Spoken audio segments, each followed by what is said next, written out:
Hi everyone, আশা করি সবাই ভালো আছেন।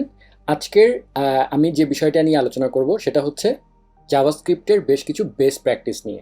এতদিন পর্যন্ত আমি আমার চ্যানেলে যে টিউটোরিয়ালগুলো দিয়েছি সেগুলো সবই ছিল বিভিন্ন ধরনের কনসেপচুয়াল জিনিস, প্রোগ্রামিংয়ের, জাভাস্ক্রিপ্ট প্রোগ্রামিংয়ের বিভিন্ন কনসেপচুয়াল জিনিস আমি সহজভাবে বোঝানোর চেষ্টা করেছি। বাট বেস্ট প্র্যাকটিস কী, সেই জিনিসটা কিন্তু একটা ডিফারেন্ট জিনিস।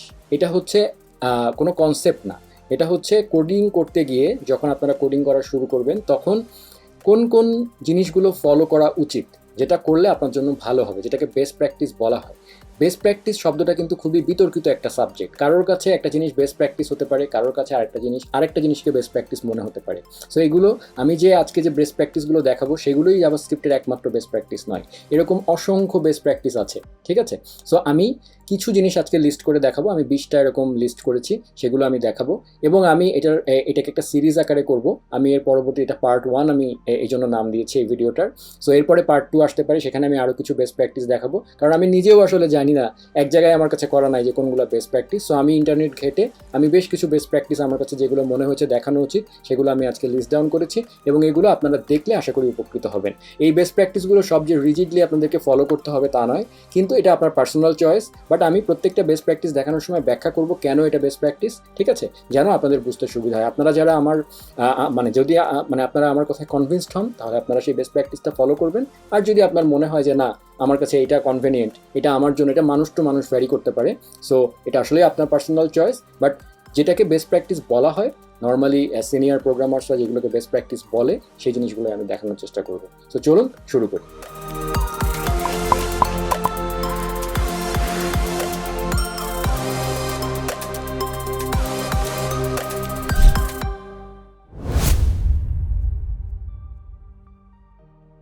শুরু করছি ভ্যারিয়েবলের নেমিং দিয়ে। ভ্যারিয়েবলের নাম দেওয়ার সময় আমরা অনেক সময় খুব দ্রুত ABCD বা অনেকে আরও হিজিবিজিভাবে বিভিন্নভাবে আমরা নাম দিয়ে দিই, কারণ ভ্যারিয়েবল জিনিসটা আমাদের কাছে যখন আমরা লিখি তখন আমাদের আসলে মাইন্ডসেটটা থাকে যে আমরা কোনো মতে একটা ভ্যারিয়েবল কমপ্লিট করে পরের লাইনে যেতে পারলেই যেন হয়। আমাদের কিন্তু মাইন্ডসেটটা এরকম থাকে এবং অনেক সময় দ্রুত কাজ করার কারণে আমরা এরকম করে ফেলি। সো কিন্তু ভ্যারিয়েবলের নেমিং জিনিসটা যখন আপনার প্রোগ্রাম বড় হতে থাকবে তখন এটা অত্যন্ত গুরুত্বপূর্ণ একটা ভূমিকা পালন করে। কারণ এমন একটা সময় হয়, আমার নিজের পার্সোনাল এক্সপিরিয়েন্স থেকে আমি বলছি, আমার নিজের করা প্রজেক্ট যদি ভ্যারিয়েবলের নেমিং ঠিক না থাকে, পরবর্তীতে মোটামুটি মিডিয়াম সাইজ হয়ে যাওয়ার পরেও অনেক সময় আমি প্রজেক্টের অনেক কিছু বুঝতে পারি না, নিজের প্রজেক্ট নিজেই। সো চিন্তা করেন, আপনি যে প্রজেক্টটা করছেন সেই প্রজেক্টটা যদি ফিউচারে অন্য কেউ ইউজ করতে চায়, তাহলে সে যদি আপনার ভ্যারিয়েবলের নেমিং এরকম ABCD GFH এই টাইপের হয় তাহলে কিন্তু সে বুঝবে না। সো দ্যাটস ওয়াই ভ্যারিয়েবলের নেমিং জিনিসটার প্রতি গুরুত্ব দেওয়া উচিত। বেস্ট প্র্যাকটিস হচ্ছে ভ্যারিয়েবলের নাম যদি একটু বড়ও হয়, খুব বেশি বড় না, যদি একটু বড়ও হয়, বাট প্লিজ চেষ্টা করবেন যেন একটু মিনিংফুল হয়, যেন এটা সেলফ এক্সপ্ল্যানেটরি হয়। যেমন এই আপনারা স্ক্রিনে যে এক্সাম্পলটা দেখতে পাচ্ছেন, সেখানে আমি একটা ব্যাড প্র্যাকটিস আর একটা গুড প্র্যাকটিস দিয়েছি। এখানে একটা ভ্যারিয়েবল আছে, সেটা বেসিক্যালি বোঝাতে চাচ্ছে যে last log in, day since last log in, last log in হওয়ার আগে কতদিন গেছে, সেটার উপরে বেস করে সে হচ্ছে রিটার্ন করে যে ইউজার কি লগড ইন থাকবে নাকি লগড ইন থাকবে না। ঠিক আছে, সো দেখেন প্রথম এক্সাম্পলটাতে কি হচ্ছে। প্রথম এক্সাম্পলটাতে আমরা দেখতে পাচ্ছি যে এখানে SLL এভাবে লেখা হয়েছে, আবার লেট ওকে একটা ধরা হয়েছে, ওকে লাস্টে ট্রু করা হচ্ছে। আমরা কিন্তু বুঝতে পারছি না আসলে যে SSL ওকে, এটা আমি হয়তো যখন কোড করব সেই প্রোগ্রামার হয়তো মনে রাখতে পারবে, বাট ফিউচারে সে নিজেও আসলে বুঝতে পারবে না। তখন তাকে আসলে চিন্তা করতে হবে যে আমার SSL মানেটা কি। কিন্তু আমি যদি নিচে এই গুড প্র্যাকটিসটা এভাবে লিখি, খেয়াল করেন কত সুন্দর সেলফ এক্সপ্ল্যানেটরি। এখানে বলাই আছে max allowed log in expiration days 30, days since last log in 10। Is user logged in হচ্ছে যদি max allowed log in expiration ডেজের থেকে days since last log in ছোটো হয়। সো তার মানে দেখেন সেলফ এক্সপ্ল্যানেটরি। আমি এইটুকু দেখেই, আমি যদি আপনাদেরকে বলেও নাও দেই, আপনারা কিন্তু আইডিয়া করে ফেলতে পারবেন যে এই জায়গাটায় কী হচ্ছে। ঠিক আছে, সো এটাই বলতে চাচ্ছি ফার্স্টে, যে ভ্যারিয়েবলের নেমিং জিনিসটা ঠিক মতো করাটা খুবই ইম্পর্ট্যান্ট এবং নেমিংয়ের সময় এরকম ধরনের কেসিং ফলো করাটা উচিত যে ডিফারেন্ট ওয়ার্ড যদি হয়, যেমন days since last log in, আমরা এইভাবে লিখতে পারি যে প্রত্যেকটা ওয়ার্ডের শুরুর এটা ক্যাপিটাল লেটারে এবং প্রথম ওয়ার্ডেরটা স্মল লেটারে। এটা হচ্ছে কনভেনশন। ঠিক আছে, সো এই ধরনের নেমিং কনভেনশন ফলো করলে আসলে এই জিনিসটাকে স্ট্যান্ডার্ড বলা হয়। ঠিক আছে, এটা কোনো বাধ্যবাধকতামূলক না, কারণ ভ্যারিয়েবলের নাম আপনি আপনার খুশি মতো দিতে পারেন। আপনাকে জাভাস্ক্রিপ্ট নাম দেওয়ার সুযোগ দিয়েছে, ভ্যারিয়েবল ডিফাইন করার সুযোগ দিয়েছে, আপনি আপনার মতো নাম দিতে পারেন, কিন্তু নামটা আপনার নিজের প্রয়োজনেই সেলফ এক্সপ্লেনেটরি দিবেন, যেন নিজে অ্যাটলিস্ট নিজেকে পরে বোঝাতে পারেন, বা অ্যাটলিস্ট আপনার টিমে যারা কাজ করছে তারা যেন বুঝতে পারে। সো এটা ছিল আমার প্রথম কথা, যে ভ্যারিয়েবলের নেমিং হতে হবে অবশ্যই মিনিংফুল। ঠিক আছে,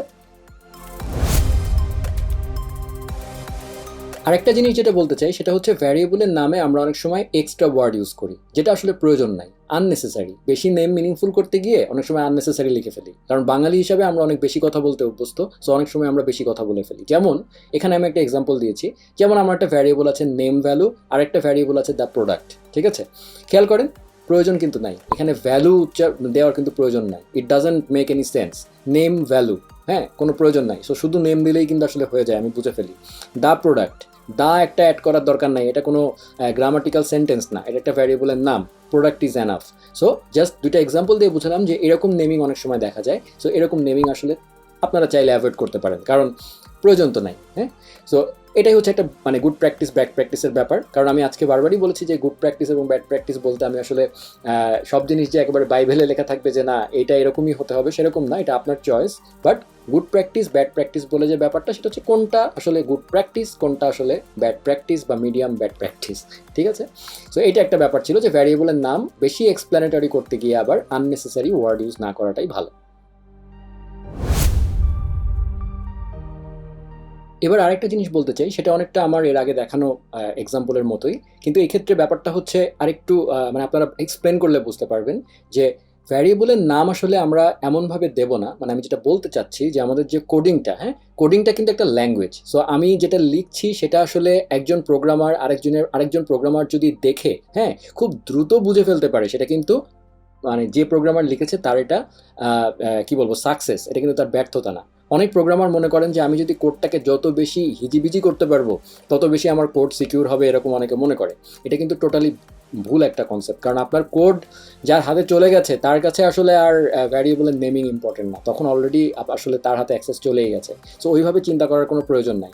আপনি যে কোডটা লিখছেন সেই কোডটা যেন সেলফ এক্সপ্লেনেটরি হয়, যেন আরেকজন প্রোগ্রামার সেটা বুঝতে পারে, সেটাই কিন্তু মানে বেস্ট প্র্যাকটিস, গুড মানে গুড কি বলবো ব্যাড প্র্যাকটিস এবং গুড প্র্যাকটিসের ডিফারেন্স।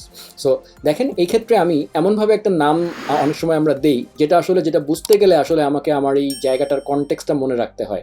যেমন ধরেন এই ক্ষেত্রে আমি একটা প্রোডাক্টস নামে একটা অ্যারে আছে এবং এখানে ফর ইচ লুপ দিয়েছি, ভিতরে আমি ধরেন কিছু করছি, তারপরে আমি এখানে কিন্তু এই যে যখন লুপটা এখানে কিন্তু আমি পি ইউজ করেছি, দেখেন। সো যদি আমার এই লুপটা অনেক বড় হয়, হ্যাঁ, এবং প্রত্যেকটা ফর ইচের মধ্যে দিয়ে যাওয়ার সময় আমি পি বলছি, হ্যাঁ, তো ধরেন আমার এই যে ব্লকটা অনেক বড়, নিচে ডু সামথিংটা অনেক বড় কোনো ফাংশন বা অনেক বড় কিছু। সো আমি একদম নিচে স্ক্রল করতে করতে চলে আসছি। সো তখন কিন্তু এই পি আমি কিন্তু এক্সপেক্ট করছি আসলে এই জায়গাটায় প্রোডাক্ট, তাহলে পি লেখার কিন্তু কোনো দরকার নেই, আমি এটাকে প্রোডাক্টই লিখবো, যেন আমি চোখ বন্ধ করে ভিতরে যখন এই জায়গাটার ভিতরে যখন কাজ করব, স্ক্রল করে নিচে চলে গেলেও আমি যেন ধরে নিতে পারি যে আমি এখন প্রোডাক্টস ফর ইচ লুপের মধ্যে আছি। সো ভিতরে আমি প্রোডাক্ট পাবো। সো এটা জাস্ট একটা গুড প্র্যাকটিসের ব্যাপার আমি বলে দিলাম, যে সবসময় এমনভাবে কোড লেখার চেষ্টা করবেন যেন আপনার জন্য জিনিসটা আসলে ইজিলি রিডেবল হয়, অন্যের জন্য রিডেবল হয়। সো এখানে খুব কমন একটা সেন্স যে আমি প্রোডাক্টসের মধ্যে দিয়ে ফর ইচ করে যাচ্ছি একটা লুপ, সো প্রত্যেকটার ভিতরে আমি আসলে একটা করে প্রোডাক্ট পাবো। সো নামটা আসলে প্রোডাক্টই দিন, পিআর, পিডি এই টাইপের জিনিস ইউজ করবেন না প্লিজ। ঠিক আছে, সো এটা একটা গুড প্র্যাকটিসের এক্সাম্পল।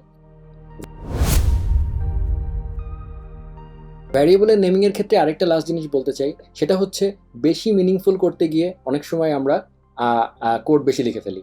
যেমন ধরেন এখানে একটা এক্সাম্পল আমি দিয়েছি, আমার একটা প্রোডাক্ট অবজেক্ট আছে, তার মধ্যে আমি আবার লিখেছি product ID, product name, product price. আমি অনেকের কোডে এরকম দেখি, ঠিক আছে, which is not a good practice, কারণ এটার কোনো আননেসেসারি। এই প্রোডাক্ট অংশটা শুধু কেন, প্রয়োজন কি আছে? আমি তো প্রোডাক্ট অবজেক্টের মধ্যেই আছি, হ্যাঁ। সো আপনি জাস্ট প্রোডাক্ট অবজেক্টের ভিতরে আছেন অলরেডি, সো আপনার কনটেক্সট তো মানে এইটাই আপনার একটা মানে কি বলবো মানে প্রোডাক্ট নিয়ে প্রোডাক্টের মধ্যেই আপনি আছেন। সো এরপরে আইডি, নেম, প্রাইস, ইউনিটস এটুকুই আনা, তাহলে আমি কিন্তু বুঝে নিব, কোডার কিন্তু বা অন্য কেউ দেখলে বুঝতে পারবে যেটা হচ্ছে প্রোডাক্টের আইডি, এটা প্রোডাক্টের নেম, এটা প্রোডাক্টের প্রাইস।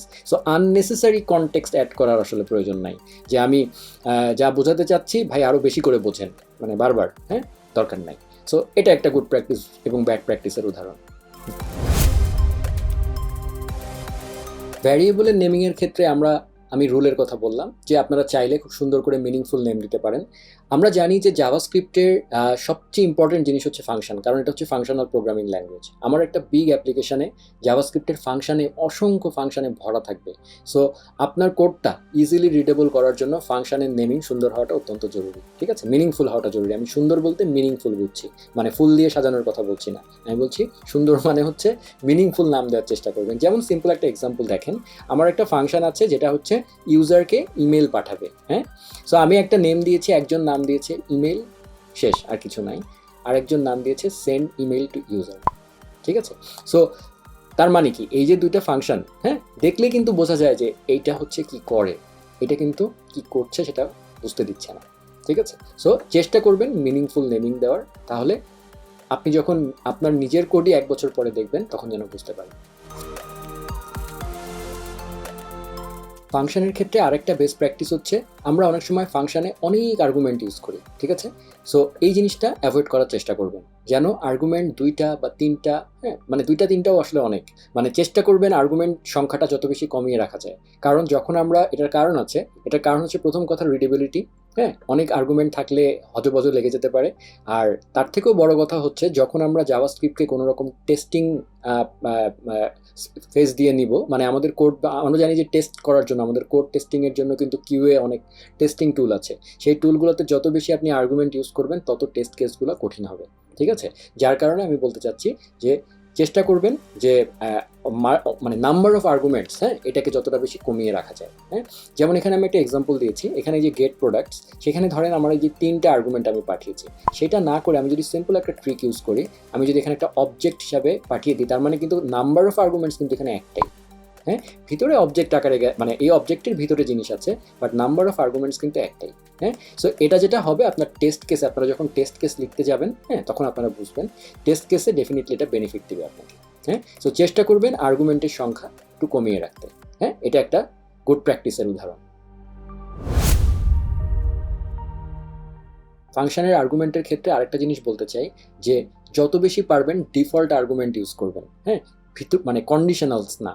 যেমন একটা এক্সাম্পল দেই, এই যে দেখেন এখানে আমি টাইপ নামে একটা ভ্যারিয়েবল, মানে একটা প্যারামিটার পাস করেছিলাম ক্রিয়েট শেপ এই ফাংশনটার মধ্যে, এবং এর ভিতরে আমি চুজ করেছি একটা কি বলবো, এটা তো আপনারা জানেন, এটার মানে হচ্ছে যে টাইপ যদি থাকে তাহলে টাইপটাই হবে, মানে টাইপটাই ভ্যালু হিসাবে নিবে, শেপ টাইপের মধ্যে যাবে, আদারওয়াইজ ডিফল্ট ভ্যালু হিসাবে সার্কেল যাবে, সেটাই এখানে করেছি আমি। সো এটাকে বলা হয় কন্ডিশনালস।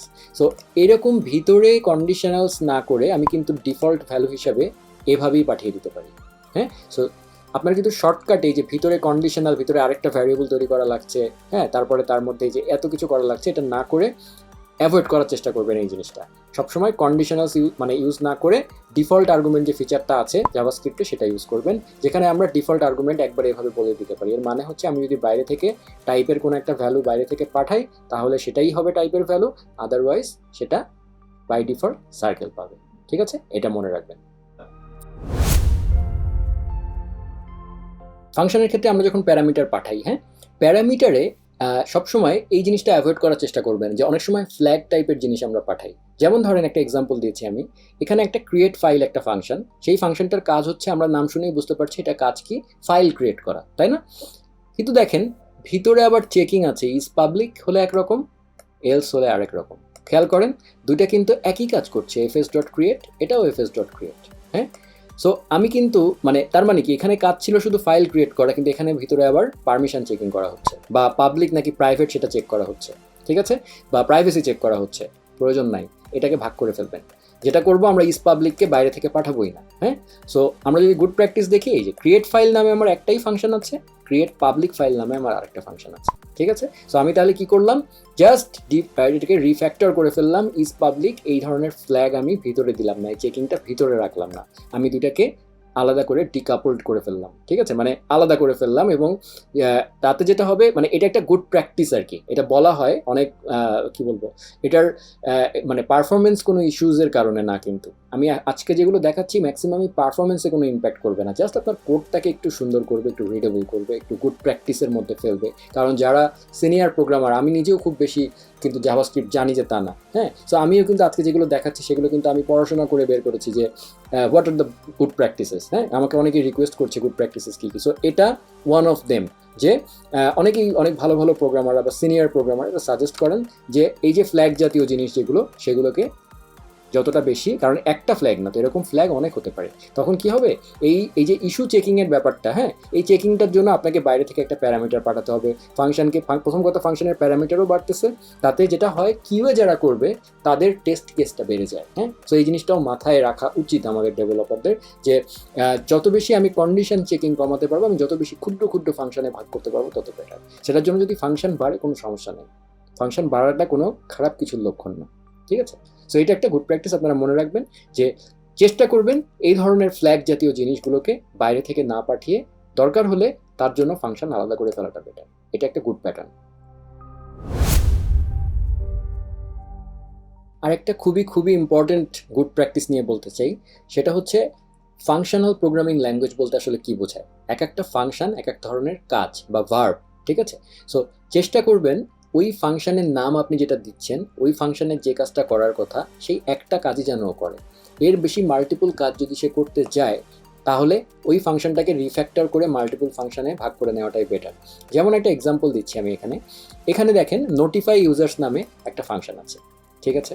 তো তার কাজ হচ্ছে আসলে সে চেক করে যে ইউজার ভেরিফাইড কিনা, যদি ভেরিফাইড হয় তাহলে সে নোটিফাই করে, ঠিক আছে। এবং আবার একটা ইউজার ডট ফর ইচ, হ্যাঁ, এরকম একটা ইউজারের ইয়ের মধ্যে দিয়ে যায়।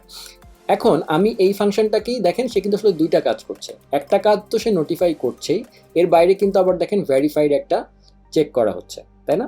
সো জাস্ট বোঝানোর জন্য বলছি যে একটা ফাংশন মানে নোটিফাই করাটাই শুধু এর কাজ ছিল, কিন্তু সে কিন্তু ভিতরে আরও কাজ করছে।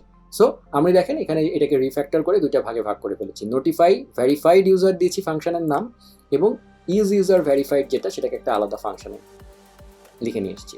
সো তাতে যেটা হবে, আপনার কোডগুলো মানে কি বলবো, স্ট্রংলি কাপল থাকবে না, মানে একটার সাথে আরেকটা প্যাঁচায় থাকবে না, আপনার এই একটা ফাংশনের মধ্যে পুরোটা প্যাঁচায় আছে। সো আপনি যদি এরকম ভাগ ভাগ করে কোড এরকম কি বলবো, এক একটা কাজকে আলাদা আলাদা করে ফাংশন লিখতে শেখেন, এইটা হচ্ছে বেস্ট প্র্যাকটিস জাভাস্ক্রিপ্টে। শুধু জাভাস্ক্রিপ্ট না, এটা যে কোনো ফাংশনাল প্রোগ্রামিং ল্যাঙ্গুয়েজের বেস্ট প্র্যাকটিস, ঠিক আছে। আমরা যদি বড় বড় লাইব্রেরিগুলো দেখি, যেগুলো খুব রিনাউন্ড পপুলার লাইব্রেরি, আমরা অনেক সময় অনেক সিনিয়র প্রোগ্রামারদেরকে বলতে শুনি যে আমার প্রোগ্রামিং হয়ে গেছে, আমি এবার রিফ্যাক্টর করছি। সো রিফ্যাক্টরিংয়ের একটা one of the important parts হচ্ছে এটা, যে সে যেটা করে, আমাদের প্রোগ্রাম মানে আমরা আমাদের ফাংশন যেগুলো লিখি, অনেক সময় দ্রুত কাজ করার কারণে আমরা একটা ফাংশনের নাম দিয়েছি, একটা কাজ করেছি, ভিতরে অনেক বেশি এরকম অনেক কিছু করে ফেলি। সো এবং সবচেয়ে বড় কথা, এটাতে রিইউজেবিলিটি থাকে না, হ্যাঁ। মানে এমন একটা ব্যাপার থাকে যে অনেক সময় একই ফাংশন আমরা বারবার রিইউজ করতে হবে, হ্যাঁ।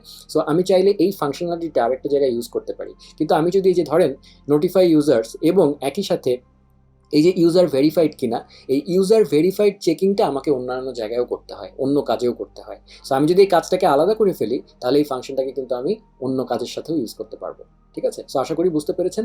চেষ্টা করবেন যতটা বেশি পারা যায় সিঙ্গেল কাজে ফাংশনকে ভাগ করে ফেলা, এক একটা কাজ এক একটা ফাংশনে থাকবে, ঠিক আছে। এটা one of the most important good practices of JavaScript or any kind of functional programming language. অনেক সময় আমাদেরকে ইকুয়ালিটি চেক করতে হয়, তো ইকুয়ালিটি চেক করার সময় আমরা ডাবল ইকুয়াল ইউজ করি, কিন্তু জাভাস্ক্রিপ্টে আমরা জানি যে ট্রিপল ইকুয়ালও ইউজ করা যায়, হ্যাঁ। তো জাভাস্ক্রিপ্ট যেহেতু একটু উইয়ার্ড, সেক্ষেত্রে মানে যেহেতু একটা ডাইনামিক্যালি টাইপ ল্যাঙ্গুয়েজ, সো সে আসলে অনেক ক্ষেত্রে একটু ফরগিভিং, হ্যাঁ। তো আমি যখন ডাবল ইকুয়াল ইউজ করব, তখনও সে আসলে স্মার্টলি ইকুয়ালিটি চেক করে, কিন্তু সে টাইপটা চেক করে না, ঠিক আছে। যার কারণে আমি যে এক্সাম্পলটা দিয়েছি দেখেন, 1 এবং আরেকটা স্ট্রিং 1, যদি আমি ডাবল ইকুয়াল দিয়ে চেক করি, জাভাস্ক্রিপ্ট আমাকে বলবে ট্রু, বেশি স্মার্ট। কিন্তু যেই আমি ট্রিপল ইকুয়াল দিব, তখন সে বলবে false. So triple equal to দেওয়ার মানে শুধু ভ্যালু চেক করবে না, সে আসলে টাইপটাও চেক করবে, যেহেতু এটা স্ট্রিং এবং এই পাশেরটা নাম্বার, সো যার কারণে ফলস এসছে। একইভাবে জিরোর ক্ষেত্রেও তাই, যদি আমি জিরো ডাবল ইকুয়াল দিয়ে চেক করি, তাহলে মানে ইকুয়াল টু ফলস দিয়ে চেক করি, তাহলে কিন্তু ট্রু পাবে। কিন্তু যদি আমি ট্রিপল ইকুয়াল দিই, তাহলে কিন্তু এই পাশেরটা নাম্বার, এই পাশেরটা বুলিয়ান, তখন ফলস হবে, ঠিক আছে। সো তার মানে বোঝাই যাচ্ছে যে ডাবল ইকুয়াল সবসময় কিন্তু এক্সপেক্টেড বিহেভিয়ার দিবে না। আমাদের উদ্দেশ্য যদি হয় যে আমরা কমপ্লিটলি ইকুয়ালিটি চেক করতে চাচ্ছি, হ্যাঁ, তাহলে কিন্তু আমাদেরকে ডেফিনেটলি ট্রিপল ইকুয়াল ইউজ করা উচিত। সো যত বেশি সম্ভব, যতটা পারবেন, ট্রিপল ইকুয়াল ইউজ করতে অভ্যস্ত হন জাভাস্ক্রিপ্টে। যেমন একটা এক্সাম্পল এখানে দেখাই, এখানে একটা ভ্যাল নামে একটা ভ্যারিয়েবল নিয়েছি, সেখানে 1 2 3 একটা স্ট্রিং, এবং আমি যদি এখানে ভ্যাল ডাবল ইকুয়াল দিয়ে 1 2 3 চেক করি, আমার কিন্তু এই ব্লকের মধ্যে ঢুকবে, এই ব্লকটা রিচেবল। ডাবল ইকুয়াল দিয়ে যদি আমি নর্মাল 1 2 3 করি, সেটাও কিন্তু রিচেবল, এখানেও আসবে। আবার যদি ট্রিপল ইকুয়াল দিয়ে আমি 1 2 3 করি, তাহলে কিন্তু এই ব্লকটার মধ্যে ঢুকবে না, কারণ এই ভ্যাল যেটা, সেই ভ্যালটা কি ছিল আমার স্ট্রিং। সো যার কারণে আমার এই নাম্বারের সাথে চেকিংয়ে ঢুকবে না। সো তার মানে, এবং একইভাবে এটাও তাই, এখানে যখন আমি ট্রিপল ইকুয়াল দিয়ে 1 2 3 চেক করছি, তখন ঢুকবে, কারণ এই পাশেরটাও স্ট্রিং, এই পাশেরটাও স্ট্রিং। ওকে, সো তার মানে সবসময় খেয়াল রাখবেন যতটা বেশি পারবেন ট্রিপল ইকুয়াল ইউজ করতে জাভাস্ক্রিপ্টে ইকুয়ালিটি চেক করার ক্ষেত্রে। যদি আপনার একদম আসলেই আপনি জেনে বুঝে ডাবল ইকুয়াল ইউজ করছেন কোনো পার্টিকুলার কারণে, মানে এরকম কেস যদি না হয়। সো এটা একটা গুড প্র্যাকটিস অফ কোডের উদাহরণ।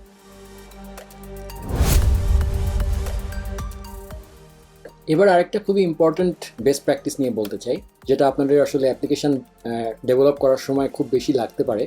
সেটা হচ্ছে, অনেক সময় আমরা এরকম কেস পাই যে আমাদেরকে অনেক সময় একটা একটা কনফিগারেশন অবজেক্ট তৈরি করতে হয়, এবং সেই কনফিগারেশন অবজেক্টটাকে আমি ডিফল্ট হিসেবে ধরে নেই। হ্যাঁ, এবং যখন ডিফল্ট ছাড়াও আমরা বাইরে থেকে যদি কিছু পাস করি, তাহলে সেই ডিফল্টগুলো রিপ্লেস হয়ে আমাদের যেটা আমি পাস করেছি সেটা হবে।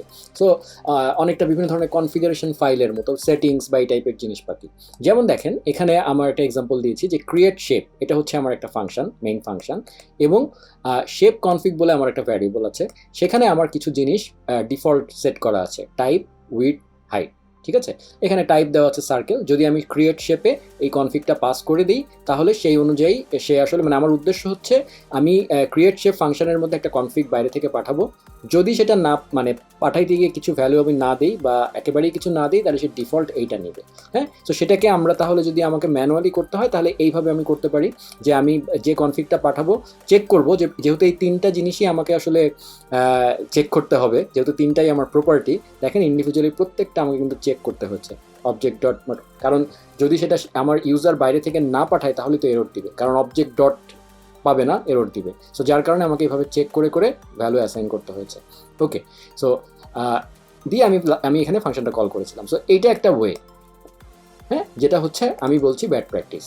যেটাকে আমরা গুড প্র্যাকটিস কীভাবে করতে পারতাম, দেখেন, শেপ কনফিগে আমি জাস্ট এবার আমার যে হাইটটা যেহেতু নালও হতে পারে, সো আমি হাইটটা এখানে নিলামই না। ঠিক আছে, হাইটটা আমি কনফিগের মধ্যে রাখলামই না। আমি যেটা করলাম সেটা হচ্ছে, এই যে ক্রিয়েট শেপ ফাংশনটা, তার মধ্যে আমি অবজেক্ট ডট অ্যাসাইন, ES6 এর একটা beautiful feature, object dot assign. এটা যেটা করে, এটা একটা সিম্পল একটা ফাংশন যে একটা নতুন অবজেক্ট রিটার্ন করে, এবং সেই অবজেক্টটা, মানে এই ফাংশনটা দুইটা প্যারামিটার নেয়। প্রথম সেটা হচ্ছে টার্গেট, এবং তারপরের সেকেন্ড প্যারামিটারটা হচ্ছে সোর্স। সে যেটা করে, সোর্স অবজেক্ট থেকে প্রপার্টি নিয়ে টার্গেট অবজেক্টের মধ্যে নিয়ে নেয়, মানে কি বলবো, কপি করে নেয়। ঠিক আছে, সো এবং এই টার্গেট অবজেক্টটা আলটিমেটলি রিটার্ন করে। ঠিক আছে, সো সেই ক্ষেত্রে তাহলে কি হলো, আমি এইটা যেটা দিলাম, হ্যাঁ, এই যে টাইপ, সার্কেল, উইড, এইটা হচ্ছে আমার কি বলবো টার্গেট, মানে এটা আমার আউটপুট দরকার। আর আমি যদি সবসময় তার মধ্যে আমার এই যে কনফিগ যেটা আছে সেটাকে যদি দিয়ে দিতে পারি, তাহলে কি হবে, যে জিনিসটাই এখানে মিসিং থাকবে, সে কি করবে, কনফিগ থেকে সেটা নিয়ে ভরিয়ে পাঠাই দিবে। সো অনেকটা মার্জিং করে আর কি, মানে এইটা যদি আমার টার্গেট হয়, এটা আমার সোর্সে যা আছে সে সোর্সের সব কিছু এটার সাথে মার্জ করে। সো তার মানে যখনই আমি এটা পাঠাচ্ছি, যদি আমি এখানে হাইট না পাঠাই, কোনো সমস্যা নাই, হাইট তো এখানে না, মানে যদি আমি হাইট না পাঠাই, এখানে তো আমার হাইট নাই, সো আমার এই চেকিংগুলোর প্রয়োজন নাই, তাহলে থাকবে শুধু এই দুটাই। ঠিক আছে, সো তার মানে এই অবজেক্ট ডট অ্যাসাইন করে আমরা অবজেক্টের ভিতরে যে প্রপার্টিগুলো আছে সেগুলোর ডিফল্ট ভ্যালু সেট করতে পারছি। সো এটা যদি আমরা ইউজ করতে পারি, এটা একটা বিউটিফুল জিনিস। যদি আপনারা দেখতে চান, অবজেক্ট ডট অ্যাসাইনের ডকুমেন্টেশন দেখতে পারেন। হ্যাঁ, কারণ আরও মানে ওখানে বেশ কিছু এক্সাম্পল দেওয়া আছে। আজকে আমি কোডের ডিটেলসে যেহেতু যাব না, সেহেতু সেটা আমি বলছি না, বাট বাংলায় বলার চেষ্টা করলাম যে অবজেক্ট ডট অ্যাসাইন দিয়ে আমরা তাহলে কি পারপাসে ইউজ করতে পারছি, যে আমরা টার্গেট এবং সোর্স দিতে পারছি অবজেক্ট, এবং সোর্স থেকে সোর্সের সাথে, মানে সোর্সে আমরা ডিফল্ট কনফিগারেশন যদি রেখে দেই টার্গেটে, তাহলে আমি সেই ডিফল্ট কনফিগারেশনটাকে ইউজ করতে পারছি। ঠিক আছে, সো আলটিমেটলি আমি কিন্তু অবজেক্ট ডট অ্যাসাইনে এই জিনিসটা আমি পাবো। হ্যাঁ, বুঝতে পারছেন? সো আমার কিন্তু এখানে এটা না থাকলেও, হাইট কি না থাকলেও কোনো সমস্যা নাই। সো এরকম যদি কোনো প্রপার্টি থাকে যেটা আসলে নাল হতে পারে বা নাও আসতে পারে, কিছু থাকে ফিক্সড প্রপার্টি যেগুলো থাকবেই, কিন্তু এমন এই যে এক্ষেত্রে হাইট প্রপার্টিটা নালও হতে পারে। ঠিক আছে? সো যার কারণে এরকম প্রপার্টি দেওয়ারই দরকার নাই ডিফল্ট কনফিগারেশনে, ঠিক আছে? যেহেতু সেটা ডিফল্ট হচ্ছে নাল, সো না দিয়ে আমরা যেটা করতে পারি অবজেক্ট ডট অ্যাসাইন করলে তাহলে আর প্রবলেম হবে না। কিন্তু যদি আমি আমার আগের এই অবজেক্ট ডট অ্যাসাইন না করে আমি যদি আগের সিস্টেমে করতাম তাহলে কিন্তু আমার প্রবলেম হতো, ঠিক আছে? কারণ কি, আমি যখন ধরেন এই যে এই ক্ষেত্রে ধরেন আমি এখান থেকে এই মানে এই যে চেকিংটা করেছিলাম, হ্যাঁ, এই চেকিংটা যদি আমি না করতাম তাহলে কিন্তু মার খেত, মানে আমার এরর খেত, ঠিক আছে? সো এটা কিন্তু এতগুলা একটা আলাদা করে এই যে বারবার এইভাবে 3টা জিনিস চেক করে আমার যদি আরও প্রপার্টি থাকে তাহলে অতগুলা চেক করা লাগতো, হুইচ ইজ নাম্বারসাম না? সো যার কারণে খুব সিম্পল সলিউশন হচ্ছে এটা। আমি সবসময় কনফিগ, এটা হচ্ছে আমার ডিফল্ট, এবং আপনারা অনেক লাইব্রেরিতেও এই জিনিসটা ইউজ করতে দেখবেন, বড় বড় লাইব্রেরিতে, যে অবজেক্ট ডট অ্যাসাইন করে তারা জাস্ট ডিফল্ট ভ্যালুগুলোকে সবসময় সোর্সে রেখে দেয় এবং টার্গেটে তাদের যেটা পাঠাতে হবে সেটা পাঠিয়ে দেয়। সো সোজা কথা মনে রাখতে হবে যে টার্গেটে আমি যদি মানে এই প্যাটার্নটা মনে রাখবেন আর কি, এই প্যাটার্নটা মনে রাখলে ডিফল্ট কনফিগারেশন ভ্যালু পাস করা এরকম ইস্যু আসলে আমরা অবজেক্ট ডট অ্যাসাইন ইউজ করতে পারি, ঠিক আছে? আপনারা যারা আমার প্রোটোটাইপের ভিডিওটা দেখেছেন এবং যারা এখন জাভাস্ক্রিপ্ট প্রোটোটাইপ সম্পর্কে খুব ভালো ধারণা পেয়ে গেছেন, তারা মনে করতে পারেন যে প্রোটোটাইপ ইউজ করে আপনারা অনেক বিল্ট ইন ফাংশন তৈরি করবেন যেটা আপনার সিস্টেম ওয়াইড আপনার প্রোগ্রামে আপনি ইউজ করতে পারবেন। প্লিজ এই কাজটা করবেন না। যেমন প্রোটোটাইপ কিন্তু এই পারপাসে আসলে হয়নি, প্রোটোটাইপের উদ্দেশ্য কিন্তু এই কারণে না। হ্যাঁ, যেমন আমি একটা এক্সাম্পল দেখাই। আমরা জানি যে অ্যারে, এই যে বিগ অ্যারে, আমি আজকে কিন্তু কোডের ডিটেলসে যাব না কারণ আমার চ্যানেলে আমি এগুলো ব্যাখ্যা করেছি বারবার, আসলে এখানে ব্যাখ্যা করাটা আসলে আমার কাছে মনে হয় যে সবার জন্য বিরক্তিকর হবে। তো অ্যারে ডট প্রোটোটাইপ, আমরা জানি যে অ্যারে, হ্যাঁ, আমরা যে অ্যারেগুলো লিখি নিউ মানে বা অবজেক্ট লিখি এরকম বড় হাতের অ্যারে, সেটা কিন্তু মেইন অ্যারে, হ্যাঁ। সো সেইটার প্রোটোটাইপের মধ্যে যদি আমি একটা প্রপার্টি বা কোনো ফাংশনকে প্রপার্টি হিসেবে ঢুকিয়ে দিতে পারি, হ্যাঁ, তাহলে অ্যারের এই ফাংশনগুলো আমরা যে কোনো অ্যারেতে পরবর্তীতে ইউজ করতে পারবো। এটা কিন্তু আমি আমার প্রোটোটাইপের ভিডিওতেও বলেছি এবং এরপরে আরও বেশ কিছু ভিডিওতে বলেছি। এবং আমার যে ES6-এর যে একটা ক্র্যাশ কোর্স আছে সেখানেও কিন্তু আমি বলেছিলাম যে অ্যারের যে বিভিন্ন মেথড, যেমন array dot splice, array dot slice, concat, এগুলো কিন্তু সব অ্যারের এই মেইন বড় অ্যারের প্রোটোটাইপের মধ্যে থাকে। সো আমি মনে করতে পারি যে এরকম এর মধ্যে যদি আমি আমার ফাংশনটাকে ঢুকিয়ে দিতে পারি তাহলে তো আমারও একটা নিজের একটা ম্যাপ ফাংশন তৈরি হয়ে যেতে পারে, একটা নিজস্ব একটা কনক্যাট বাই মাই নেম এরকম একটা তৈরি হয়ে যেতে পারে। এই গ্লোবাল জিনিসগুলোকে পলিউটেড করবেন না প্লিজ। সো এটা খুবই খুবই খুবই একটা ব্যাড প্র্যাকটিস এবং এই জিনিসটাকে বলা হয় যে গ্লোবাল প্রোটোটাইপগুলোকে পলিউট করছি আমরা, হ্যাঁ। কারণ it is kind of JavaScript যেহেতু খুব ওপেন, হ্যাঁ, সব কিছুকে অবজেক্টের মধ্যে রাখে, যার কারণে সব কিছুতে আমাদের অ্যাক্সেস আছে, বাট এর মানে এই নয় যে আমরা সেই জায়গাগুলোকে নষ্ট করব। তো যদি আমাদের প্রয়োজন হয় আমরা আমাদের মতো ক্লাস বানিয়ে আমাদেরকে ES6 অবজেক্ট ওরিয়েন্টেড ওয়েতে যারা কাজ করতে পারেন তারা তো খুবই ভালো, যারা শিখছেন তারা তো দেখবেনই। সো এই এত ধরনের বিউটিফুল ফিচার দিয়ে দিচ্ছে জাভাস্ক্রিপ্ট, কিন্তু নিজেকে স্ট্যান্ডার্ডাইজ করছে। সো আমরা প্রোগ্রামারের দায়িত্ব হচ্ছে নিজেকে স্ট্যান্ডার্ডাইজ করা। সো অ্যারে ডট, এই যে যেমন এই এক্সাম্পলটা আমি দেখিয়েছি, আমার যদি প্রয়োজন হয় এরকম একটা ফাংশন লেখা, হ্যাঁ, তাহলে আমি নিজস্ব একটা নিজের মতো একটা ক্লাস লিখে নিব মাই অ্যারে, যেটা আমার মেইন অ্যারে জাভাস্ক্রিপ্টের যেটা আছে সেটাকে জাস্ট এক্সটেন্ড করবে। তাহলে কি হলো, এই অ্যারের সমস্ত ডিফল্ট জিনিস আমি ইনহেরিট করে নিয়ে চলে আসলাম, এর ভিতরে আমি নিজস্ব একটা ফাংশন লিখে সেটার মধ্যে আমার নিজস্ব ইমপ্লিমেন্টেশন লিখে দিলাম। দেখেন এখানেও কিন্তু আমি আমার পারপাস কিন্তু একই সার্ভ হচ্ছে। মানে আমি যদি এরপরে জাস্ট কী করবো, আমি যখন এই ফাংশনটা কল করব তখন আমি just my array dot my function call করবো, ঠিক আছে, in case of array dot my function না করে।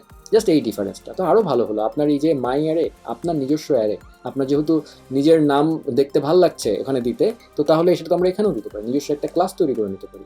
সো অনেকটা যারা ওয়ার্ডপ্রেস নিয়ে কাজ করছেন, যদি আমি একটা এক্সাম্পল দিই, হ্যাঁ, ওয়ার্ডপ্রেসের কোডে কি কখনো আপনারা হাত দেন? WP অ্যাডমিনের মধ্যে কি নর্মালি কোনো দিন মানে কাজ করা রিকমেন্ডেড? কখনোই না, তাই না?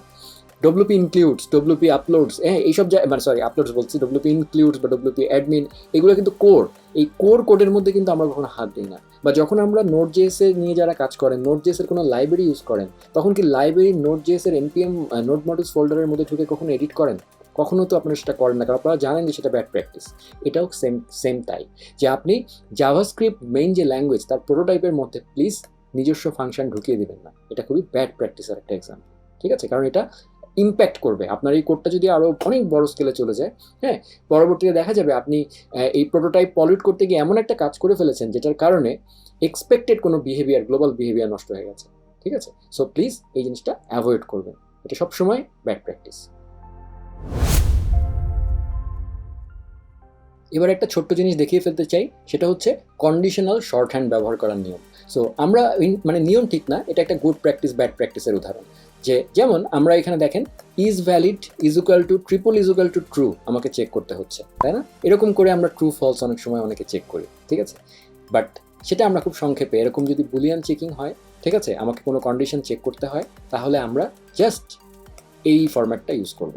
এটা হচ্ছে গুড প্র্যাকটিস। অনেকেই, আমি অনেকের কোডেই দেখেছি, মানে অনেক দিন ধরে জাভাস্ক্রিপ্ট কোড করে, কিন্তু এরকম কোড দেখলে মানে এটা একটা, মানে যেটা বলতে পারি যেটা কোনো মানে খারাপ কোনো, এটা কোনো খারাপ কোনো সাইড নাই, কিন্তু এটা গুড প্র্যাকটিস না। মানে এটা দেখলে বোঝা যায় যে আসলে এই ছোট ফরম্যাটটা আপনি জানেন না, যার কারণে আপনি এটা ইউজ করছেন।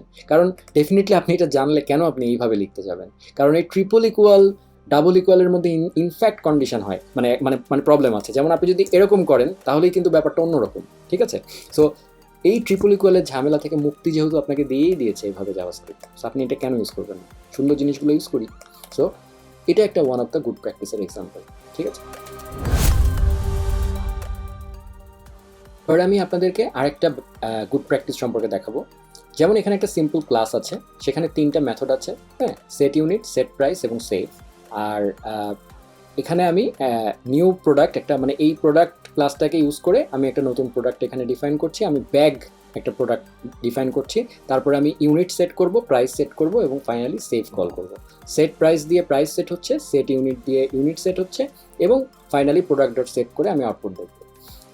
গুড প্র্যাকটিস হচ্ছে আমি জাস্ট প্রত্যেকটা মেথড থেকে দেখেন এখানে একটা দিস রিটার্ন করে দিয়েছি, রিটার্ন দিস, এই দুইটা মেথড থেকে, হ্যাঁ। সো এটা যদি আমি করি তাহলে যেটা হবে যে দেখেন আমি এখানে মেথড চেইনিং করে দিয়েছি। আগের বারে আমি নিউ প্রোডাক্ট, এরকম প্রোডাক্ট নিউ প্রোডাক্ট করে আমাকে কিন্তু আলাদা আলাদা করে product dot set price, product dot set units, product dot save এরকম করা লেগেছে।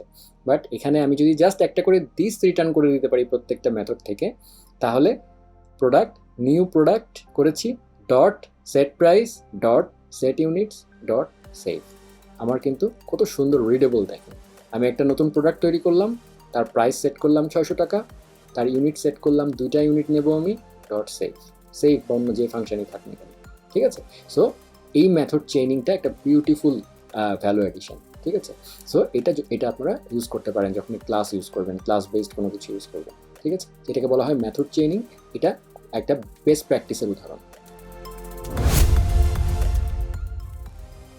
এতক্ষণ আমি যতগুলো গুড প্র্যাকটিসের এক্সাম্পল দিলাম সেগুলো সবই বলেছিলাম আমি যে ক্ষতিকর দিক খুব কম, মানে জাস্ট গুড প্র্যাকটিস আর ব্যাড প্র্যাকটিসের এক্সাম্পল। বাট এবারে যেটা বলবো সেটা আমি আপনাদেরকে অলমোস্ট নিষেধই করবো, যেটা পারলে ইউজ করবেন না, সেটা হচ্ছে ইভ্যাল। এই যে একটা জিনিস আছে, হ্যাঁ, ইভাল ফাংশনটা যারা ইউজ করতে পারেন না তাদেরকে আসলে বলবো ভালো ইউজ করতে পারেন না, কিন্তু যারা এটা ইউজ করেছেন প্লিজ এটা ইউজ করবেন না, যতটা পারবেন অ্যাভয়েড করবেন। কারণ এইটা একটা সিকিউরিটি ভালনারেবিলিটি তৈরি করে। কারণ এই ইভাল ফাংশনের কাজ হচ্ছে এর মধ্যে যদি আমি একটা স্ট্রিং পাস করে দিই, সেই স্ট্রিংটা জাভাস্ক্রিপ্ট কোড আকারে এক্সিকিউট হয়। লাইক দেখেন আমি এখানে ইভাল একটা ফাংশন, তার মধ্যে আমি স্ট্রিং হিসাবে অ্যালার্ট হাই এটাকে পাঠিয়েছি। এটা যদি আমি ব্রাউজারে রান করি আমি অ্যালার্ট পাবো কিন্তু। সো এটা খুবই ডেঞ্জারাস একটা জিনিস। এখানে any kind of JavaScript code যেটা আপনার ফাইলের মধ্যে যদি কেউ ঢুকাই দিতে পারে স্ট্রিং আকারে, তাহলে ইট উইল বি এক্সিকিউটেড, যেটা আসলে একটা ব্ল্যাক হোল তৈরি করে আপনার প্রোগ্রামিংয়ের মধ্যে। সো এটা কিছু পারপাসে এটা ইউজ হয়, হ্যাঁ, বাট সেটা খুবই রেয়ার কেসে।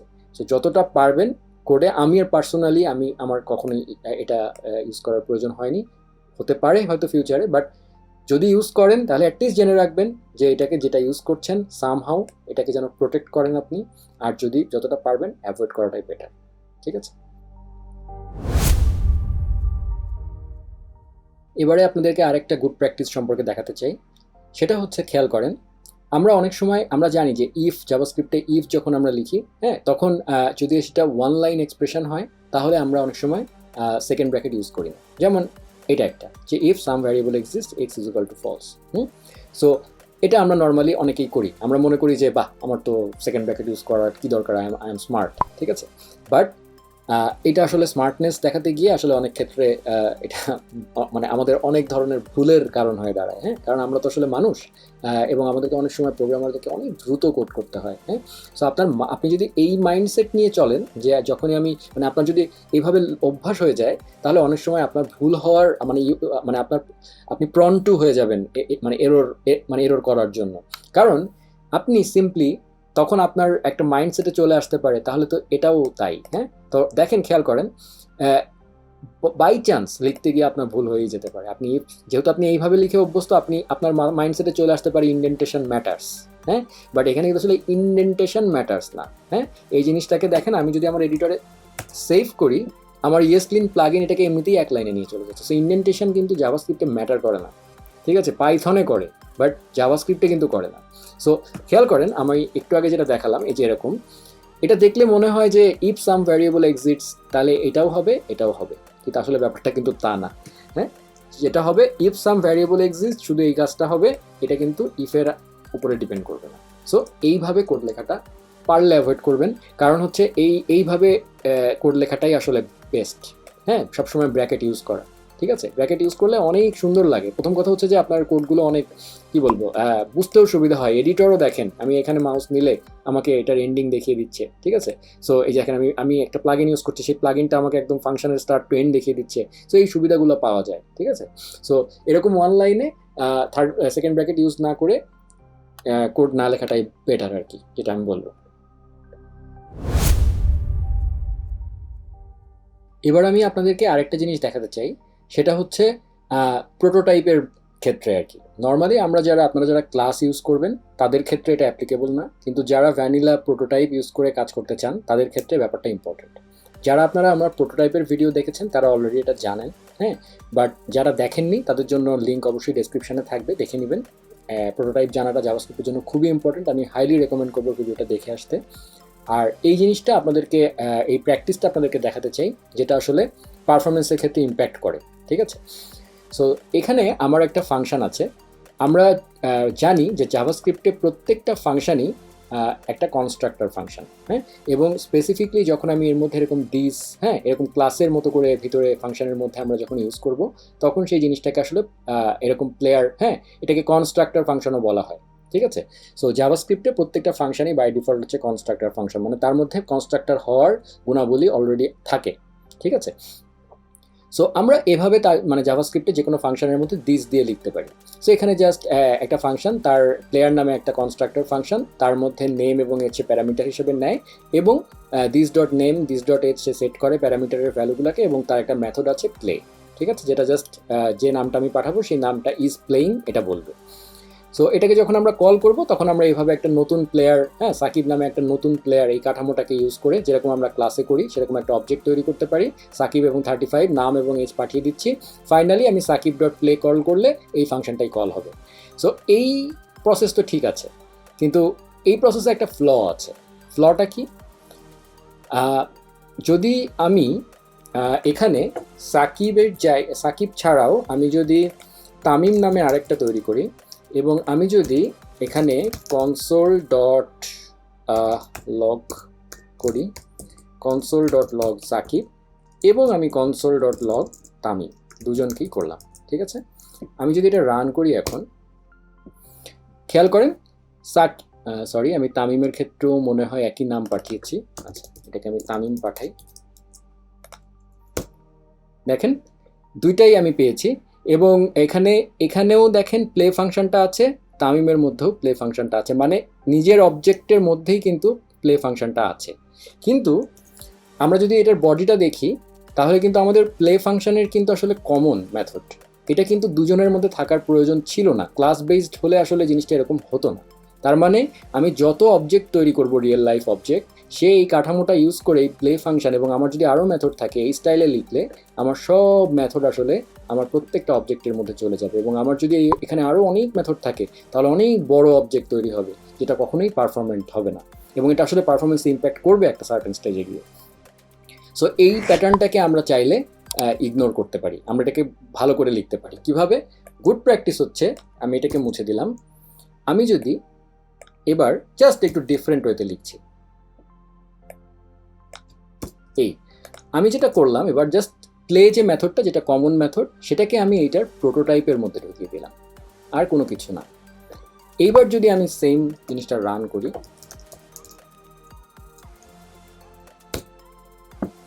খেয়াল করেন এবার কিন্তু প্লে মেথডটা দুজনের অবজেক্টের মধ্যে নাই, অবজেক্ট সাইজ ছোট হইল। কিন্তু আমার নেম এবং এজ যেহেতু ডিফারেন্ট হবে, সো যার কারণে এদেরকে ডেফিনেটলি আমার ভ্যারিয়েবল রাখতে হবে, আমার কমানোর উপায় নাই। কিন্তু মেথড যে কমন মেথডটা, সেই জিনিসটাকে কিন্তু আমি এখন আর অবজেক্টের মধ্যে নাই।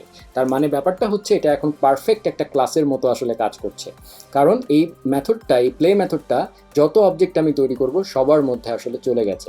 সে আসলে তার প্রোটোটাইপ থেকে নিয়ে নিবে, প্রোটোটাইপ চেইন থেকে নিয়ে নিবে, কিন্তু নিজে ক্যারি করবে না। তার মানে আমার অবজেক্ট সাইজ ছোট হবে। এটা খুবই বিউটিফুল একটা প্যাটার্ন। যারা প্রোটোটাইপ ইউজ করে এরকম ইনহেরিটেন্স করবেন, হ্যাঁ, বা প্রোটোটাইপ ইউজ করে ক্লাসের কাজগুলো করতে পছন্দ করেন, হ্যাঁ, বিশেষ করে ইন দ্য ব্যাক এন্ড আসলে যখন আমরা ক্লাস লিখি, জাভাস্ক্রিপ্ট আসলে এই কাজটাই করে, প্রোটোটাইপ ইউজ করে। কারণ জাভাস্ক্রিপ্ট আমরা জানি prototype based language, class based language না। ক্লাস ইমপ্লিমেন্টেশন আছে ES6 এর পর থেকে, কিন্তু সেটা আসলে ব্যাক এন্ডে এভাবেই হয়। সো যারা এভাবে লিখতে পছন্দ করেন তারা যদি লেখেন, কখনোই হ্যাঁ এই প্যাটার্নটা ফলো করার চেষ্টা করবেন, এই প্যাটার্নটা কখনো ইউজ করবেন না। ভিতরে মেথডগুলোকে এভাবে দিস দিয়ে লিখবেন না। তাতে যেটা হবে, আপনার প্রত্যেকটা অবজেক্ট আসলে ডিফারেন্ট মেথড ইনস্ট্যান্স, মানে এই প্লেয়ের ডিফারেন্ট ইনস্ট্যান্স তৈরি হবে প্রত্যেকটা অবজেক্টের মধ্যে, হুইচ ইজ নট পারফরমেন্ট। সো এই জিনিসটা মাথায় রাখবেন সবসময়। যে মেথডগুলো কমন সেগুলোকে প্রোটোটাইপের মধ্যে ঢুকিয়ে দেবেন এই ফাংশনে, কনস্ট্রাক্টর ফাংশনে, তাহলে আপনার অবজেক্ট সাইজ ছোট হয়ে আসবে। এই প্যাটার্নটা মনে রাখবেন কাইন্ডলি। এবারে আরেকটা পারফরমেন্স রিলেটেড বেস্ট প্র্যাকটিস দেখাতে চাই। সেটা হচ্ছে, আমরা ফর লুপ তো খুব ঘনই লিখি, অ্যারের মধ্যে দিয়ে ইটারেট করি অনেক সময়। তো এটা খুবই কমন একটা কিন্তু কোড, এই যে আমরা একটা অ্যারের লেংথ পর্যন্ত যাই এবং প্রত্যেকটা ইটারেশনে এই লেংথ চেক করি। আমি অনেকের কোডেই এরকম কোড দেখি, লুকস গুড, কোনো খারাপ কিছু বোঝা যাচ্ছে না। কিন্তু আসলে যদি আপনি দেখেন, আপনার অ্যারেটা যদি ছোট হয়, ডাজন্ট ম্যাটার, খুব একটা ম্যাটার করবে না। কিন্তু অ্যারে যদি বেশ বড় হয়, তাহলে কিছুটা হলেও ম্যাটার করবে। কারণটা কি, খেয়াল করেন প্রত্যেকটা ইটারেশনে ফর লুপ কী করে, এই কন্ডিশনটা চেক করে। তো কন্ডিশন চেক করার সময় প্রত্যেকবার কিন্তু সাম অ্যারে ডট লেংথ, এই জিনিসটা কিন্তু কি একটা ফাংশন কল হয়, কিন্তু ওই অ্যারে ডট লেংথটা তাকে ক্যালকুলেট করতে হয় কিন্তু। সো একই কাজ, ওই অ্যারে ডট লেংথ কিন্তু চেঞ্জ হচ্ছে না। অ্যারে ডট লেংথ একবার ক্যালকুলেট করে ফেললেই কিন্তু হয়ে যায়, তো কিন্তু তাকে কিন্তু বারবার করতে হচ্ছে। অলসো প্রত্যেকটা ফর লুপের মধ্যে দেখেন এই যে কন্টেইনার ডকুমেন্ট ডট গেট, আমি এখানে একটা এলিমেন্ট ধরেছি, হ্যাঁ, মানে ব্রাউজারে কোডটা রান করার সময় কোনো একটা এলিমেন্ট আমি ধরেছি। দেখেন এটাও কিন্তু চেঞ্জ হচ্ছে না ফর লুপের মধ্যে। তারই কোনো মানে হয়? এই কন্টেইনার তো সারা জীবন একই থাকবে। সো কন্টেইনারকে তো আমি বাইরেই লিখতে পারতাম। সো যার কারণে গুড প্র্যাকটিস হচ্ছে, দেখেন আমি কন্টেইনারকে বাইরে নিয়ে এসেছি এবং এই লেন নামে একটা ভ্যারিয়েবলের মধ্যে সাম অ্যারে ডট লেংথ লিখে রেখেছি। এরপরে জাস্ট ওইগুলোকে করছি। তাতে যেটা হচ্ছে, অনেকটাই পারফরমেন্স অপটিমাইজ হচ্ছে। কারণ দেখেন তাকে বারবার এই container document dot get element by ID, এই যে ডম অ্যাক্সেস করা, হুইচ ইজ কিন্তু এক্সপেন্সিভ।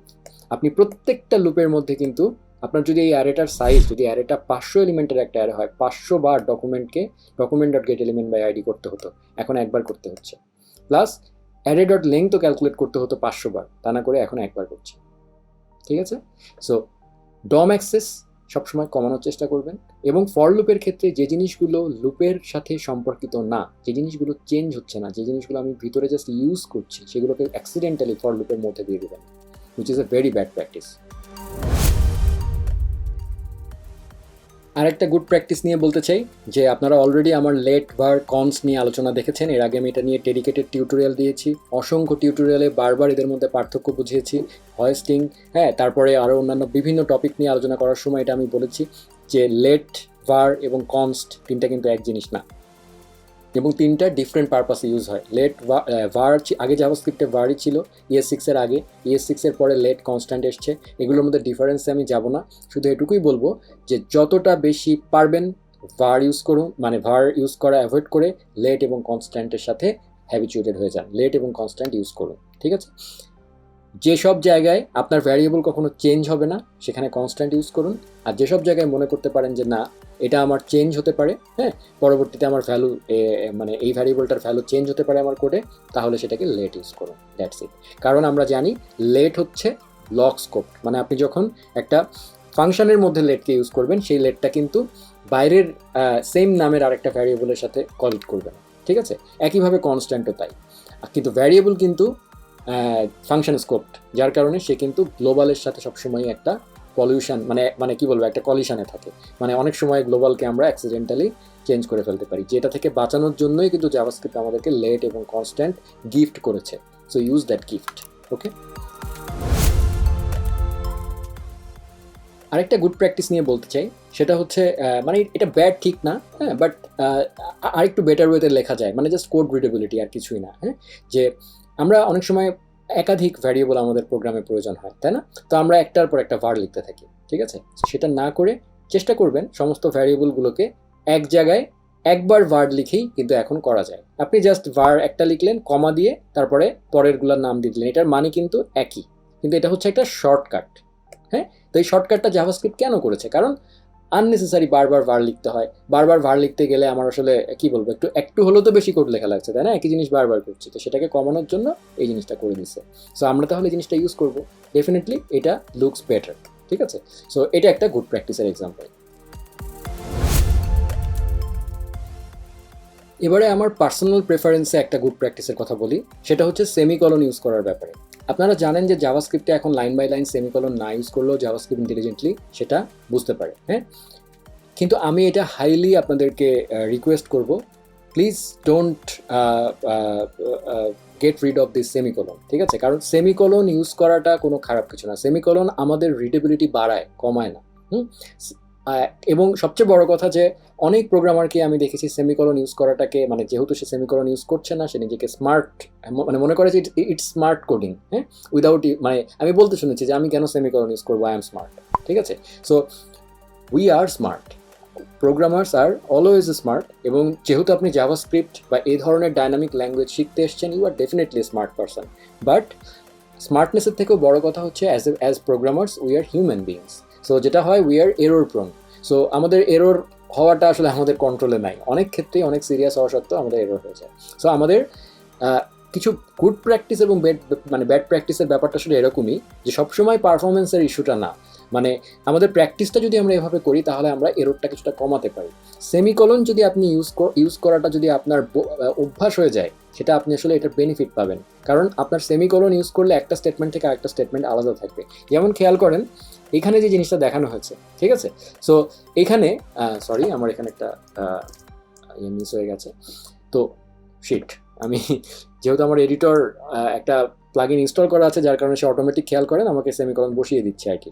এনিওয়েজ, সো যেটা বলতে চাচ্ছিলাম যে আমরা যদি সেমিকলন ইউজ না করি, এরকম করতে পারি, হ্যাঁ, but which looks odd to me, এটা আমার পার্সোনালি বলছি আমি, অনেকেই এটা নিয়ে দ্বিমত পোষণ করবেন, অনেকের ভালো লাগে, বাট এটার সুবিধাটা হচ্ছে আপনি যদি সেমিকলন ইউজ করেন তাহলে আপনি নিজে বুঝতে পারবেন আপনার কোন স্টেটমেন্ট আলাদা, মানে স্টেটমেন্টগুলোকে আপনি আলাদা করতে পারবেন, ঠিক আছে?